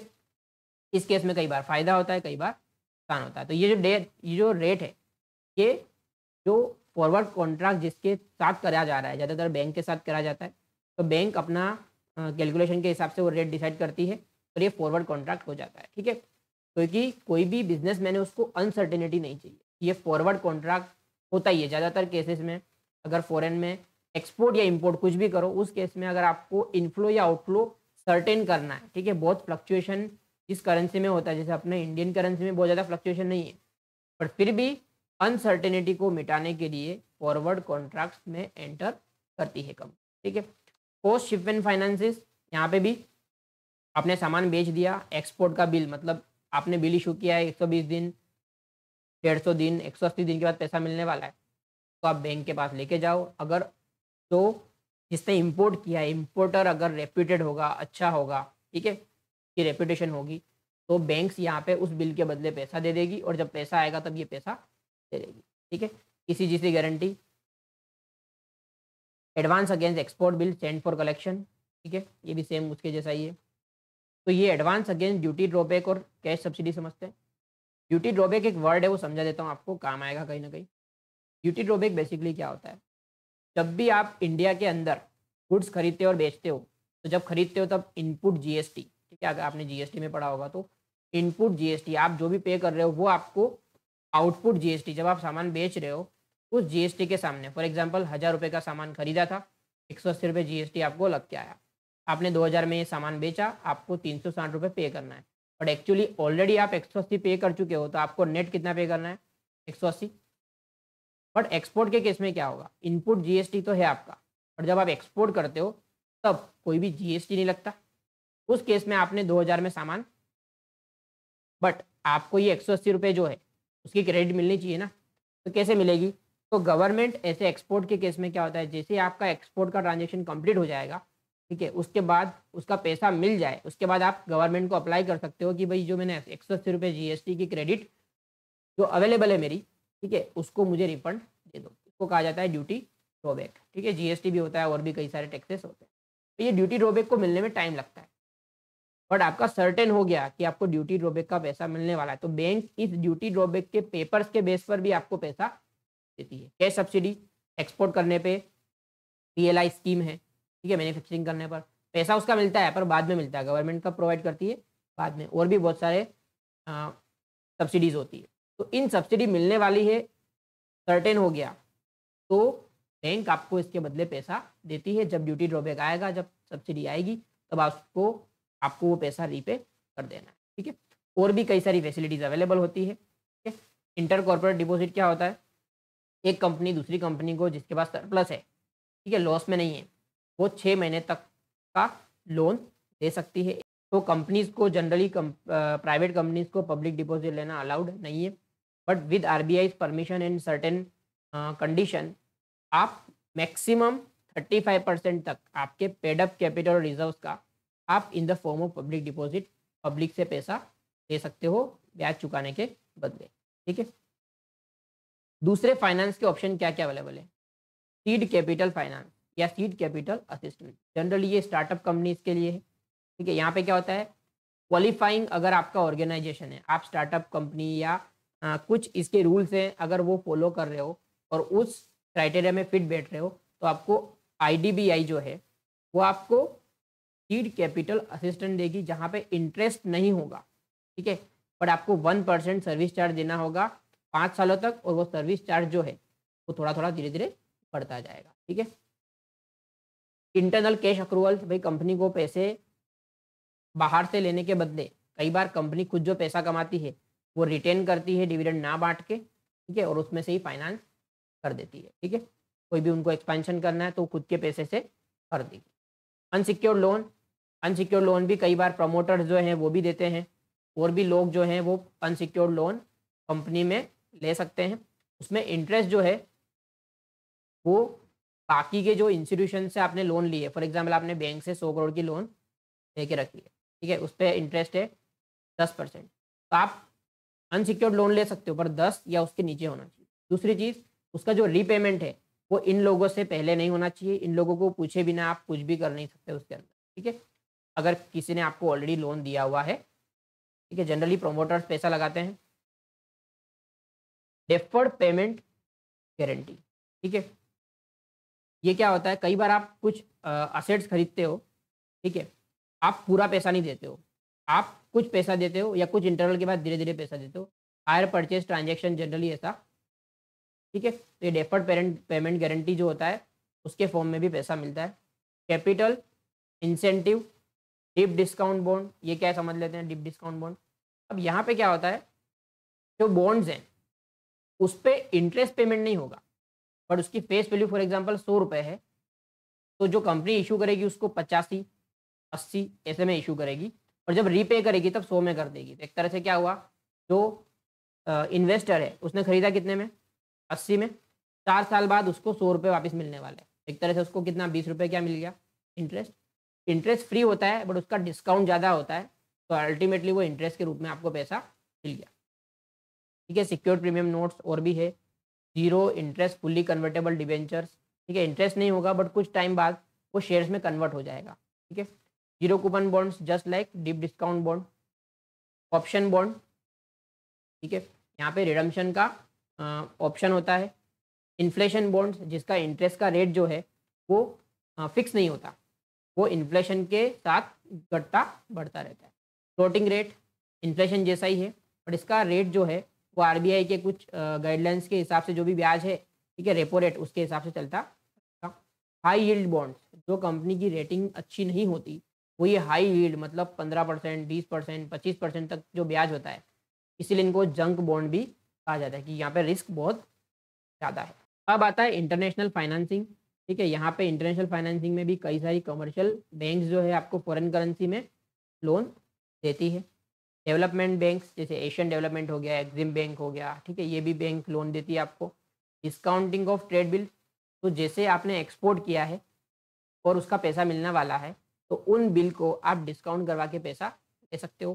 कई सारी इंटरनेशनल एजेंसीज हैं, एशियन डेवलपमेंट हो गया जैसे बैंक, ठीक है, इंटरनेशनल फाइनेंसिंग कॉरपोरेशन हो गया, आईएमएफ हो गया, ये भी लोन्स प्रोवाइड करती है। इंटरनेशनल कैपिटल मार्केट, तो एक इंटरनेशनल कैपिटल मार्केट बहुत सारी एजेंसीज होती है, अगर किसी कंपनी को पैसे की ज़रूरत है तो वो फैसिलिटेट करवाएगी भी फॉरेन से फंडिंग उठा सके। कैसे? बॉन्ड्स, ठीक है, डिबेंचर्स, एनसीडी जिसको कहा जाता है, नॉन कन्वर्टेबल डिबेंचर्स, ये इशू करवा के आपको पैसा दिलवा देंगे। फाइनेंशियल इंस्ट्रूमेंट में क्या क्या आता है? एक आता है एक्सटर्नल कमर्शियल बोरोइंग। अब फॉर एग्जांपल यूएस में कोई बहुत बड़ा पैसे वाला बंदा है, ठीक है, उसको पैसा देना है ब्याज पे, पर वहाँ पे इंटरेस्ट का रेट 1%, 2%, 3% से ज़्यादा, ठीक है। बट इंडिया के अंदर इंटरेस्ट चलता है 7, 8, 10, ठीक है, 12 तक जाता है, 15 तक जाता है। तो ये यूएस वाला बंदा है, इसको यहाँ पे पैसा ना लगाकर उसको यहाँ पैसा लगाना है, ठीक है। तो एक्सटर्नल कमर्शियल बोरोइंग्स के रूप में ये यूएस वाला जो पर्सन है वो इंडियन कंपनी को लोन दे सकता है। इसमें कुछ पर्टिकुलर एजेंसीज हैं, वो ये एग्रीमेंट फैसिलिटेट करवाती है और उसमें पैसा दिया जाता है, ठीक है। अब यहाँ पे एक्सटर्नल कमर्शियल बोरोइंग्स पे थोड़ा सा फॉरेन से कभी भी पैसा आता है तो उस पर आरबीआई का कंट्रोल रहता ही रहता है, ठीक है। यहाँ पे दो तरह का रूट है पैसा लेने का, एक है ऑटोमेटिक रूट, एक है अप्रूवल रूट। ऑटोमेटिक में जहाँ पे कोई अप्रूवल की रिक्वायर्ड नहीं है, अप्रूवल में आपको आरबीआई का अप्रूवल लेना पड़ेगा। अब ऑटोमेटिक रूट कुछ लोगों के लिए ओपन है, जैसे कंपनीज अगर हैं रजिस्टर्ड या फिर एनजीओज हैं जो माइक्रो फाइनेंस का काम कर रही है, उन लोगों को पैसा ऑटोमेटिक रूट के थ्रू मिल जाएगा। और बाकी के फर्म हैं, एलएलपी है, इन लोगों को पूरा का पूरा अप्रूवल के साथ पैसा लेना पड़ेगा। यूरो बॉन्ड ऑलरेडी हम डिस्कस कर चुके हैं। इंडिया के अंदर आप यूएस डॉलर के डिनोमिनेशन में करेंसी बॉन्ड इशू कर रहे हो उसको बोलेंगे यूरो बॉन्ड। जैसे yen not floated in Germany, Germany में येन के डिनोमिनेशन के बॉन्ड। Foreign bonds, fully hedge bonds, medium term के बहुत सारे अलग अलग है तरीके। एक ये नया कंसेप्ट है, इसको समझते हैं। ईएसजी मतलब एनवायरमेंटल, सोशल एंड गवर्नेंस। अब ये ईएसजी क्या है? ये नया फंडा आया है कुछ सालों से। फॉरेन की बात करें या इंडिया की बात करें, ईएसजी पे बहुत ज़्यादा ध्यान है।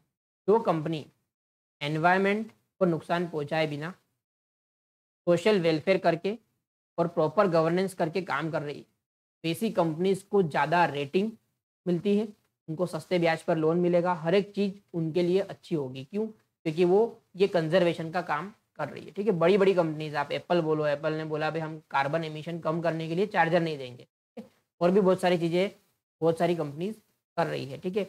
लोग क्लीन एनर्जी मतलब जहाँ पे सोलर विंड पावर से एनर्जी बनाने वाली कंपनी, ठीक है, जो सिगरेट नहीं बनाती, ठीक है। तो ये ईएसजी का बहुत ज़्यादा जोर है, ठीक है। अगर आईटीसी जो है वो सिगरेट बनाती है तो वो ईएसजी कंप्लायंट कंपनी, ठीक है।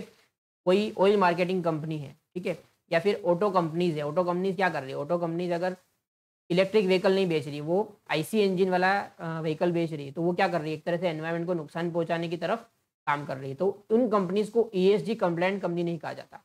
अब कंपनीज क्या ट्राई कर रही है? वो ईएसजी कंप्लायंट हो जाए। तो ये ईएसजी के ऊपर स्पेशल एक टाइप की फाइनेंसिंग बनी हुई है, जहाँ पे ईएसजी कंपनीज को स्पेशल फंडिंग मिलती है सस्ते भाव पे। तो ईएसजी बॉन्ड इशू किए जाते हैं, जैसे दो तरह के, एक प्रोजेक्ट बेस्ड, एक टारगेट बेस्ड। प्रोजेक्ट बेस में क्या? Green bond, social bond. Green bond मतलब जो एनवायरनमेंट के तरफ काम कर रही है, ठीक है। ग्रीन प्रोजेक्ट्स जहाँ पे एनवायरनमेंट को नुकसान नहीं होता, कार्बन एमिशन कम है, ठीक है, उन लोगों को ग्रीन बॉन्ड्स के जरिए पैसा मिल सकता है। इसका इंटरेस्ट रेट थोड़ा सा लोअर होगा बाकी के रेगुलर बॉन्ड्स के बदले। लोगों के सोशल कंसर्न दूर कर रही है। तो ऐसे सोशल काम करने वाली, वैक्सीन बनाने वाली कंपनीज हो गई, उन लोगों को ये फंडिंग मिलती है। सस्टेनेबिलिटी लिंक बॉन्ड्स, इसमें क्या होता है? जो कंपनीज क्लीन एनर्जी पे काम कर रही है, सोलर, विंड पावर, ठीक है, तो उन लोगों को ये बॉन्ड्स के थ्रू पैसा, ठीक है। एक और कंसेप्ट है अमेरिकन डिपॉजिटरी रिसिप्ट, ठीक है। ये क्या है?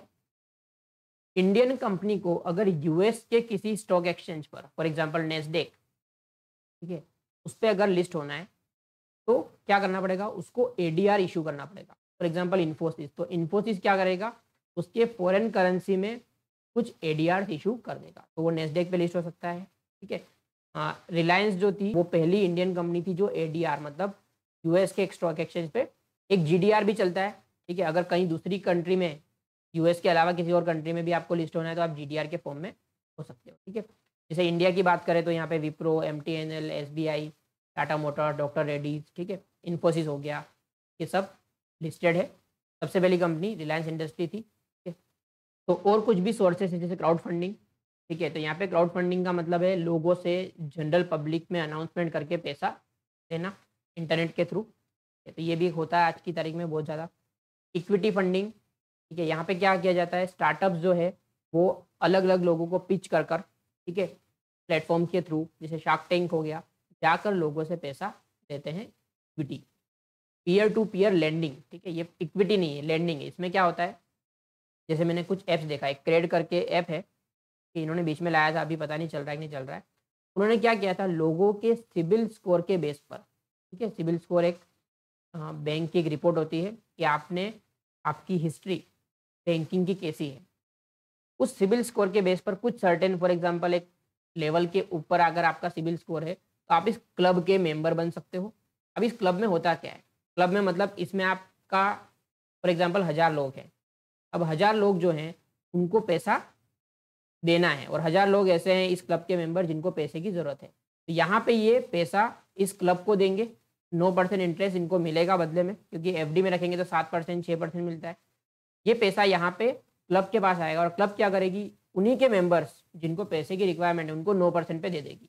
तो क्लब कुछ कमा नहीं रही है, जिन लोगों को पैसा जमा करवाना है they are getting more than bank, और जिन लोगों को पैसा लेना है उनको 10% के ऊपर तो पैसा मिलेगा ही नहीं। पर्सनल लोन की बात करूँ तो ये एक तरह से पीयर टू पीयर लेंडिंग का एक तरीका है। ठीक है, और भी बहुत सारे जैसे I two I funding, land box, percent, rupee circle. ठीक है, तो ये क्रेड वाला मैंने एग्जांपल देखा हुआ था, इनका कुछ 9% या कुछ क्लब था जहाँ पे 9% में आप पैसा रख भी सकते हो और 9% में आप पैसा ले भी सकते हो। ठीक है, इसको पीयर टू पीयर लेंडिंग कहा जाता है। स्टार्टअप फंडिंग ऑलरेडी बता दिया मैंने, शार्क टैंक में होता है। उसके अलावा भी बहुत सारी वीसी फर्म्स हैं। ठीक है, वो लोग क्या करती है, पैसा देती है कंपनीज को। ठीक है, जिन लोगों को क्राउड फंडिंग या बाकी तरीके से पैसा नहीं अवेलेबल हो सकता, बैंक से पैसा अवेलेबल नहीं हो सकता एक लिमिट के ऊपर, तो वो लोग क्या करते हैं तरीके से funding, donation based crowd funding. तो विकीपीडिया का आपने देखा होगा, कई बार क्या होता है विकीपीडिया अगर आप खोलोगे तो बीच बीच में उसकी ऐड आ जाती है कि भाई कंट्रीब्यूट करो हमको, क्योंकि हम एक नॉन प्रॉफिट कंपनी है, हमारे पीछे कोई भी प्रमोटर नहीं है, हमको ये काम चलाने के लिए पैसे की ज़रूरत है। जैसे कैटो करके एक चलता है, ठीक है, ऐड आती होगी, कई बार आपने सोनू सूद की ऐड देखी होगी। उसमें क्या होता है कि किसी बीमार बच्चे को किसी वक्त को बताएंगे और बोलेंगे कि भाई इसके लिए हम लोग क्या कर रहे हैं, पैसा इकट्ठा कर रहे हैं, आप अपने अपने हिसाब से जो भी इकट्ठा करके देना हो आप दे सकते हैं। ठीक है, तो इस तरीके के बहुत सारे क्राउड फंडिंग के तरीके चलते हैं। ठीक है, एक तरह से फाइनेंस का तरीका नहीं है, एक डोनेशन बेस्ड है जहाँ पे कुछ काम करवाना है आपको, उसके लिए पैसा इकट्ठा कर। ठीक है, तो ये इतने सारे हमने सोर्स ऑफ फाइनेंस पढ़े। ठीक है, इसमें कुछ एमसीक्यूज है वो भी आपको देखने हैं और समरी भी देख लेनी है। तो आई होप आपको ये थियरी के जो लेक्चर्स हमारे ख़त्म हो गए वो अच्छे लगे होंगे। अब हम नेक्स्ट वीडियो से प्रैक्टिकल, ठीक है, वो शुरू करने जा रहे हैं, जहाँ पे ratio analysis, leverage, cost of capital और जो भी आपने अगले चैप्टर्स हैं उन सबको हम करने वाले हैं। ठीक है, तो हम क्या करेंगे, आईसीआई की मॉड्यूल प्लस हमारी खुद की समरी, ठीक है, और एक्स्ट्रा सम्स जो एमटीपी आरटीपी के हैं उनको सबका कॉम्बिनेशन बनाकर पूरा का पूरा चैप्टर फिनिश करेंगे, फिर नेक्स्ट चैप्टर पे जाएंगे। तो इस तरीके से हमारी वीडियो सीरीज चलने वाली है। ठीक है, तो अगर आपने ये वीडियोस देख लिए हैं तो आप प्रैक्टिकल की तरफ जा सकते हैं। ठीक है, अगर आपने प्रीवियस वीडियोस भी नहीं देखे तो आप प्रीवियस वीडियोस देख लीजिए। साथ ही साथ आपको एक काम करना है कि आपके आईसीआई सीए इंटर के जितने भी स्टूडेंट्स हैं, आपके दोस्त हैं, उनको भी आप ये वीडियो की लिंक शेयर कर दीजिए सो दैट उनको भी इस चीज़ का बेनिफिट हो सके।